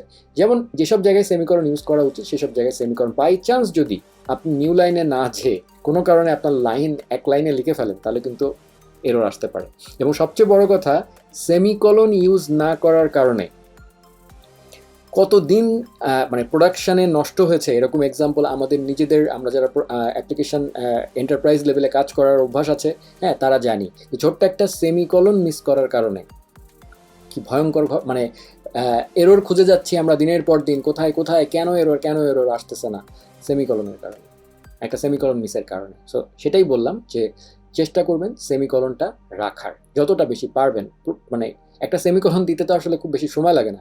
সো ইউজ ইট প্লিজ, ঠিক আছে? এবারে আপনাদেরকে আরেকটা গুড প্র্যাকটিস সম্পর্কে দেখাতে চাই, সেটা হচ্ছে ইফির ব্যবহার। আপনারা যারা ইফি অলরেডি ইউজ করেছেন তারা তো ভালোই যারা জানেন, আর যারা জানেন না তাদেরকে বলতে চাই, সেটা হচ্ছে একটা ফাংশন যদি নিজেই নিজেকে ইনস্ট্যান্টলি কল করে ফেলে, হ্যাঁ, তাহলে তাকে আসলে ইফি বলা হয়। ইমিডিয়েটলি ইনভোকড ফাংশন এক্সপ্রেশন, ঠিক আছে? সো সেটাকেই বলা হয় সংক্ষেপে ইফি। সো এই যে জিনিসটা, এই যে দেখেন একটা ফাংশন, সেই ফাংশনটাকে আমি জাস্ট একটা ব্র্যাকেটের মধ্যে নিয়ে জাস্ট এখানেই ফাংশনটাকে কল করে দিয়েছি। আমরা জানি নর্মালি আমরা ফাংশন কীভাবে কল করি, আমরা নর্মালি এরকম করে ফাংশন আগে ডিফাইন করি, হ্যাঁ, করে এর ভিতরে কিছু কাজ কারবার করি, করে আমরা ফাইনালি একে কিন্তু এভাবে কল করি, রাইট? সো এইটা না করে আমরা যেটা জাস্ট করতে পারি, যেহেতু আমাদের পারপাসই হচ্ছে একে কল করে দিব জাস্ট, সো আমি এইভাবে ইমিডিয়েটলি একে আসলে কল এবং ডিফাইন একসাথে করে দিতে পারি ইফির মাধ্যমে। কিভাবে? সেটা হচ্ছে এই যে জাস্ট এই যে ফাংশনটা ছিল, আমি যখন ডিক্লেয়ার করছি এই পুরো জিনিসটাকে আমি ব্র্যাকেট দিয়ে দিলাম, দিয়ে তারপরে এরকম করে জাস্ট কলটা করে দিলাম, মানে এই যে এই কলটা এখানে দিয়ে দিলাম। সো এইটাকে বলা হয় ইফি, ঠিক আছে, immediately invoke function expression. So যদি আমি এইভাবে না লিখতাম তাহলে আমাকে ডু সামথিং আগে ডিফাইন করে নিতে হতো, তারপরে আবার আমাকে এটাকে একবার কল করতে হতো। যদি আমার ব্যাপারটা এরকমই হয় যে আমাকে এটা আলটিমেটলি ভিতরে বাইরে গিয়ে কল করতেই হবে অটোমেটিক্যালি, তাহলে আমি ইফির মাধ্যমে একবারে লিখতে পারি। সো আমার একটু কিছুটা হলেও ইজি হইলো আর কি ব্যাপারটা। সো এটা একটা গুড প্র্যাকটিসের এক্সাম্পল। আরেকটা ইম্পর্টেন্ট প্যাটার্ন দেখাবো, হ্যাঁ, এবং এই জিনিসটা বেশ মানে আমি পার্সোনালি খুব লাইক করি এই প্যাটার্নটা, এবং এটা একটা গুড প্র্যাকটিসের এক্সাম্পল। সেটা হচ্ছে গ্লোবালের এক ধরনের, মানে গ্লোবালকে পলিউট করা, এর আগে আমি ভ্যারিয়েবলের ক্ষেত্রে আপনাদেরকে দেখিয়েছি অনেকটা ব্যাপারটা ওইরকমই, কিন্তু এবারে দেখেন একটা জিনিস, যে এটা আমি আলাদা করে আপনাদেরকে দেখাচ্ছি, যে আমরা নর্মালি এরকম একটা জাভাস্ক্রিপ্ট ফাইলে, হ্যাঁ, এরকম করে ডাইরেক্ট কোড লেখা শুরু করে দিই, তাই না? var current is equal to something, হ্যাঁ, একটা ভ্যারিয়েবল নিয়েছি, একটা ফাংশন ডিফাইন করেছি, ধরলাম ইনিট, চেঞ্জ, ভেরিফাই, তিনটে আমার ফাংশন, ঠিক আছে। প্রবলেমটা হচ্ছে এইগুলো সবাই কিন্তু, যারা আপনারা আমার স্কোপের ভিডিওটা দেখেছেন তারা বুঝবেন, যারা দেখেননি তাদের জন্য লিঙ্ক ডেসক্রিপশনে থাকবে, দেখে নেবেন। সো জাভাস্ক্রিপ্টের স্কোপ আমরা এখন বুঝি, হ্যাঁ। তো স্কোপ বেসিক্যালি যেটা করে, যে মানে যেটা বলে যে এইভাবে লিখলে আমরা আসলে গ্লোবাল কনটেক্সটে আছি, ঠিক আছে। সো আমার যদি এই জেএস ফাইলটা, আমি যদি ব্রাউজারের ক্ষেত্রে আমার একটা HTML এর মধ্যেই তো আমরা জেএসকে ইনক্লুড করি, তো যখন আমরা ইনক্লুড করি সেই জেএস এর আগে যদি আরও কোনো জেএস ইনক্লুড করি আমরা, এবং এই জেএস এর পরে যদি আমরা অন্য কোনো জেএস ইনক্লুড করি, সবাই কিন্তু একটা কনটেক্সটেই থাকবে। সো তাদের একদম বাইরে, মানে এরকম ওপেন জায়গাতে, ফ্ল্যাট ওপেন জায়গাতে যেখানে আমরা কোড লিখবো সেগুলো সব গ্লোবাল কনটেক্সটে থাকবে। সো এরা সবাই গ্লোবাল কনটেক্সটে আছে। এখন যদি আমি এই জেএস ফাইলটাকে একটা HTML ফাইলে ইনক্লুড করি এবং তার ঠিক নিচে আরেকটা জেএস ফাইল ইনক্লুড করি, বা একটা থার্ড পার্টি লাইব্রেরি ইনক্লুড করি যার একটা চেঞ্জ ফাংশন আছে, সেই ক্ষেত্রে আপনার এই চেঞ্জ ফাংশন, আপনি যদি কোথাও চেঞ্জ কল করেন তার চেঞ্জটা কিন্তু আসলে কল হবে, আপনারটা না, ঠিক আছে।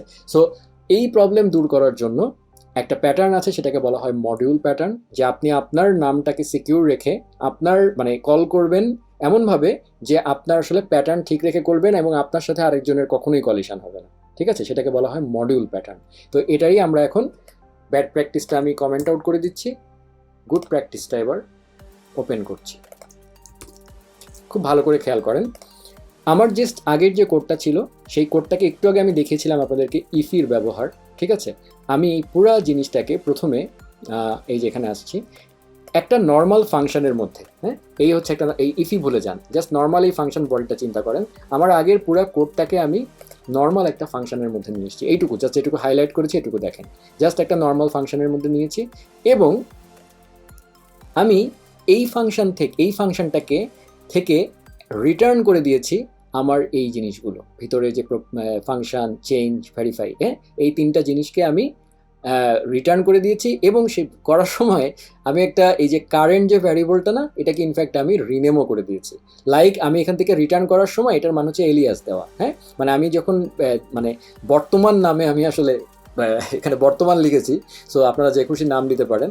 সো বর্তমান নামে আমি কারেন্টকে আসলে মানে রিটার্ন করে দিয়েছি। সো যে আসলে মানে যখন আমি ফাংশনটা বাইরে কল করব তখন আসলে আমি রিটার্ন হিসাবে পাবো বর্তমানকে, এবং বর্তমানকে অ্যাক্সেস করব যখন, সে দিবে হচ্ছে কারেন্টের ভ্যালু, মানে এক ধরনের রিনেম বা অ্যালিয়াস করা আর কি, সেটা করে দিয়েছি। এবং এই পুরো জিনিসটাকে আমি একটা ইফি হিসাবে কল করে দিয়েছি, ঠিক আছে। তার মানে হচ্ছে জাস্ট এই মানে অটোমেটিক এই লাইনেই, এই 16 নাম্বার লাইনেই আমার এই পুরা যা যা আমি এর আগে একটু আগে লিখেছিলাম, এই যে এইগুলো সব কিন্তু আসলে একই কাজই হচ্ছে, মানে সে কিন্তু কল হয়ে যাচ্ছে। সো কারেন্টও অ্যাসাইন হলো, এই ফাংশনটাও ডিক্লারেশন হয়ে গেল, সে জাস্ট রিটার্ন করে দিল এই জিনিসটা। আমি এরপরে কি করব, এইটাকে, এই যে রিটার্ন যেটা করছে সেটাকে আমি মাই মডিউল নামে আমার একটা ভ্যারিয়েবলের মধ্যে রেখে দিয়েছি, কনস্ট্যান্টের মধ্যে। এর পরবর্তীতে আমি আমার ইচ্ছা মতো মাই মডিউল ডট ইনিট, মানে ভিতরের এই সে যেটা রিটার্ন করেছে আমি তো জানি সেটাই আমার মাই মডিউলের মধ্যে আছে, তাই না, অবজেক্ট আকারে। So my module dot init, my module dot change, my module dot বর্তমান, এভাবে আমি যদি অ্যাক্সেস করি, it will never call it with any other, external same name items like change, verify এরকম যদি অন্য কেউ ইউজ করে আমারটা আসলে করেক্ট করবে না। সো আমি মাই মডিউল ডট এভাবে যদি করি এবং এভাবে যদি আমি আমার ফাংশনগুলোকে মডিউলারাইজ করে ফেলি, আমরা যখন কোনো লাইব্রেরি দেখবো, ইনফ্যাক্ট যে কোয়ারি, হ্যাঁ, বা এরকম বড় বড় লাইব্রেরি যেগুলো আমরা তাদের সোর্স কোড খুললে, হ্যাঁ, আমি যদি আমরা তাদের মিনিফাইড ভার্সন না, তাদের যেটা আনমিনিফাইড যে ভার্সনটা থাকে সেই ভার্সনটাকে যদি আমরা দেখি, তাহলে আমরা দেখবো যে এরকমভাবেই তারা মডিউলারাইজ করছে তাদের কোডকে। ঠিক আছে? So it's a very very beautiful এবং খুবই ইম্পর্ট্যান্ট একটা প্যাটার্ন। এটা যদি আপনারা ফলো করতে পারেন আপনাদের কোড অনেক সুন্দর থাকবে। ঠিক আছে? সো এটা একটা ভেরি ইম্পর্ট্যান্ট গুড প্র্যাকটিস। আরেকটা জিনিস নিয়ে আমি আমার আজকে ভিডিওটা শেষ করতে চাই দেখিয়ে, সেটা হচ্ছে খুবই সিম্পল একটা জিনিস। আপনারা যারা HTML ফাইলের মধ্যে স্ক্রিপ্ট আমরা অনেক সময় ইনক্লুড করি, তাই না? স্ক্রিপ্ট ইনক্লুড করার সময় আমরা বেশ আগের অভ্যাস অনুযায়ী language is equal to JavaScript এই জিনিসটা দিয়ে ফেলি। ঠিক আছে?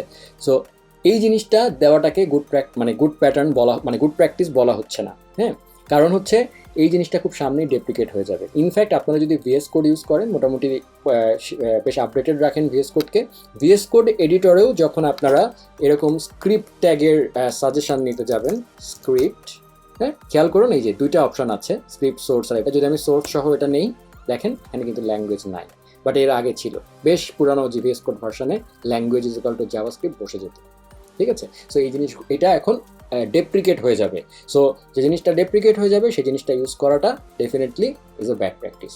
সো এটা আমি অনেকের কোডেই পাই। হ্যাঁ, সো আপনারা যারা এখন HTML লিখতে যাবেন, স্ক্রিপ্ট ইনক্লুড করবেন, unnecessary language is equal to JavaScript বলে দেওয়ার কোনো প্রয়োজন নাই। ঠিক আছে? সো এটা একটু মনে রাখবেন। তো আপনাদের সকলের রিকোয়েস্টে আমি বেশ কিছু জাভাস্ক্রিপ্টের বেস্ট প্র্যাকটিস আজকে দেখানোর চেষ্টা করলাম। এখানেই শেষ নয়, এটা যেহেতু পার্ট 1, আমি পার্ট 2তে, পার্ট 3তে এরকম আরও কন্টিনিউ করতে পারি। কোথায় গিয়ে শেষ হবে জানি না, কারণ বেস্ট প্র্যাকটিসের কোনো শেষ হয় না। এবং জাভাস্ক্রিপ্ট খুবই ডাইনামিক একটা ল্যাঙ্গুয়েজ, খুব দ্রুত চেঞ্জ হয়, বারবার নতুন নতুন ফিচার আসে, নতুন নতুন জিনিস ইন্ট্রোডিউস হয়, পুরানো জিনিস ডেপ্রিকেট হয়। সো এই বিষয়গুলোর সাথে তাল মিলিয়ে চলাটা আসলেই একটু টাফ, কিন্তু জাভাস্ক্রিপ্ট ইকোসিস্টেমে আপনি যখন থাকবেন এবং জাভাস্ক্রিপ্টে যদি আপনি ভালোবাসতে শুরু করেন, জাভাস্ক্রিপ্ট কোড যদি আপনার ভালো লাগে, তাহলে দেখবেন এই জিনিসগুলো আপনার কাছে খারাপ বলে মনে হবে না। আপনি যখনই কোনো কিছু একটা নতুন ফিচার আসবে, আপনি আসলে এনজয় করবেন জিনিসগুলোকে। যদি দেখেন যে না, আপনার কাছে এনজয় না হয়ে আপনি এটা বিরক্ত হচ্ছেন, তার মানে definitely there is some problem in your understanding or something else. So যার কারণে এই জিনিসটা সবসময় মাথায় রাখবেন যে বেস্ট প্র্যাকটিসগুলোর সাথে সবসময় নিজেরাও, আমি যেগুলো দেখাচ্ছি সেটাই বাইবেল না। বেস্ট প্র্যাকটিস আপনারাও নিজেরাও আসলে কোড করতে গিয়ে অনেক বেস্ট প্র্যাকটিস ইন্ট্রোডিউস করতে পারেন। ঠিক আছে? প্লাস ইন্টারনেট ঘাটবেন, প্রচুর রিসোর্স আছে, ঘেটে বেস্ট প্র্যাকটিস কী আরও দেখার চেষ্টা করবেন। আমি আজকে যেগুলো বলছি সেগুলো নিয়ে অনেকে দ্বিমতও করতে পারেন। হ্যাঁ, সো যদি কোনো দ্বিমত করেন তারা ডেফিনেটলি প্রোডাক্টিভ কমেন্ট দিবেন। হ্যাঁ, আমি ডেফিনেটলি সেটার অ্যান্সার দিব। হ্যাঁ, এবং মানে এখানে আসলে এগ্রি ডিসঅ্যাগ্রি হওয়ার কোনো ব্যাপার নাই, বা কারোর সাথে দ্বিমত পোষণ করার ব্যাপার নেই। কিছু কিছু বেস্ট প্র্যাকটিস আছে যেগুলো আসলে পারফরমেন্সে ইম্প্যাক্ট করে, কিছু কিছু বেস্ট প্র্যাকটিস আছে যেগুলো জাস্ট ফর রিডেবিলিটি, হ্যাঁ, কোড দেখতে সুন্দর লাগা বা কোড দেখতে রিডেবল লাগা, সেই রিলেটেড। সো বিভিন্ন ইস্যুতে বেস্ট প্র্যাকটিসের কে ক্যাটাগরাইজ করা হয়। ঠিক আছে? সো আজকে আমি যেগুলো দেখালাম সেগুলো আমার কাছে মনে হয়েছে দেখানো উচিত। আমি এরপরে আরও কিছু বেস্ট প্র্যাকটিস যদি আমার চোখের সামনে পড়ে, আমি সেগুলো আপনাদের সামনে এনে দিব। ঠিক আছে? সো এই আর কি। তো আশা করি আপনারা পুরো ভিডিওটা দেখে কিছুটা হলেও উপকৃত হয়েছেন এবং কিছু কিছু জিনিস আপনারা অ্যাটলিস্ট হয়তো আপনাদের রিয়েল লাইফ প্রোগ্রামিং ইমপ্লিমেন্ট করবেন, এটাই আমার আশা। আর এছাড়া আপনারা যারা আমার ভিডিওগুলো দেখছেন, আমার একটা পার্সোনাল রিকোয়েস্ট থাকবে যে প্লিজ ভিডিওগুলো যদি ভালো লাগে একটু শেয়ার করবেন। কারণ তাতে যেটা হবে যে আমি মানে আমার যে বিভিন্ন জিনিসগুলো আমি বোঝানোর চেষ্টা করি, কনসেপচুয়াল যে ব্যাপারগুলো, সেগুলো যত বেশি মানুষের কাছে পৌঁছাবে তত আমারও তো ভালো লাগার একটা ব্যাপার আছে, সেখানেও একটা উৎসাহের ব্যাপার আছে। সো আমি যদি দেখি আমার ম্যাটেরিয়ালসগুলো বেশি মানুষের কাছে পৌঁছাচ্ছে, বেশি মানুষ উপকৃত হচ্ছে, তাহলে আমার জন্য আসলে এটা একটা সেলফ স্যাটিসফ্যাকশনের ব্যাপার। ঠিক আছে? সো আমি আপনাদের যেহেতু একটু হেল্প করার চেষ্টা করছি, যদি পসিবল হয় আপনারা আমার জন্য সেই হেল্পটাও করেন, একটু শেয়ার করেন। এবং আপনারা জানেন যে আমি অলরেডি একটা কিছুদিন আগে একটা পোস্ট দিয়েছিলাম যে আমার চ্যানেলে যখন 2000 সাবস্ক্রাইবার রিচ করবে, তখন আমি Node.js এবং React.js এই জিনিসগুলো শেখানো শুরু করব। কারণ আমার চ্যানেলে প্রচুর রিকোয়েস্ট আসে, প্রচুর মানুষ বারবার বলেন যে ভাইয়া Node.js শিখতে চাই, React.js শিখতে চাই, সেটা টিউটোরিয়াল শুরু করেন। কিন্তু মজার ব্যাপার হচ্ছে জাভাস্ক্রিপ্ট আপনি জানেন না। ঠিক আছে? আর হয়তো জাভাস্ক্রিপ্ট জানেন, ভালোভাবে জানেন না। এবং সবচেয়ে মজার ব্যাপার যেটা হয় যে অনেকেই মনে করেন জাভাস্ক্রিপ্ট না শিখেই React.js শেখা যায়, জাভাস্ক্রিপ্ট না শিখেই Node.js শেখা যায়। প্লিজ এই কাজটা করবেন না। জাভাস্ক্রিপ্ট হচ্ছে এদের সবার বাবা। সো আগে জাভাস্ক্রিপ্ট জাভাস্ক্রিপ্ট হচ্ছে ল্যাঙ্গুয়েজটার নাম, আর রিয়াক্ট জেএস হচ্ছে লাইব্রেরি একটা, যেমন আমরা জেকোয়ারি ইউজ করতাম না। So React JS is something like jQuery. Node JS কি একটা রান টাইম, যেটার ভিতরে আসলে আমরা ল্যাঙ্গুয়েজ হিসাবে জাভাস্ক্রিপ্টকে ইউজ করব। সো আমি যদি জাভাস্ক্রিপ্ট না জানি তাহলে আমাকে নোট জেএস আমি কীভাবে কাজ করব? সো আগে শিখতে হবে জাভাস্ক্রিপ্ট। জাভাস্ক্রিপ্টের W3 স্কুলসের জেএস টিউটোরিয়ালটা আগে কমপ্লিট করে আসেন। আমি যদি নোট জেএস শেখানো শুরুও করি তাহলে সেই জিনিসগুলোকে কিন্তু আমি নতুন করে ধরেই নিব যে আপনারা সেটা জানেন। আমি কিন্তু তখন এক্সপেক্ট করবো না যে নোট জেএস শেখানোর সময় আপনাকে আমাকে জাভাস্ক্রিপ্ট শেখাতে হবে, ঠিক আছে? সো এই জিনিসটা মাথায় রাখবেন, স্টেপ বাই স্টেপ আসবেন। এবং অনেকটা যেমন আপনি বাংলা ল্যাঙ্গুয়েজে কথা বলতে না পারলে, হ্যাঁ, আপনি কি বাংলার কোনো কবিতা লিখতে পারবেন? হ্যাঁ, সো এভাবে জিনিসটা চিন্তা করবেন আর কি। ল্যাঙ্গুয়েজ কিন্তু জাভাস্ক্রিপ্ট, হ্যাঁ, এবং কবিতাটা বা আপনার সুন্দর একটা কবিতা বা সুন্দর একটা এসে বা সুন্দর একটা প্যারাগ্রাফ, এই জিনিসগুলো, হ্যাঁ, বা এই কন্টেন্টগুলো, এগুলোকে আপনারা ধরতে পারেন রিয়াক্ট জেএস বা নোট জেএস, ঠিক আছে? সো এই ছিল আজকে আমার টিউটোরিয়াল। আশা করি আপনারা উপকৃত হয়েছেন। আর যদি ভালো লাগে প্লিজ শেয়ার করবেন আর চ্যানেলে সাবস্ক্রাইব করবেন। Thank you everyone. আজকের মতো এটুকুই।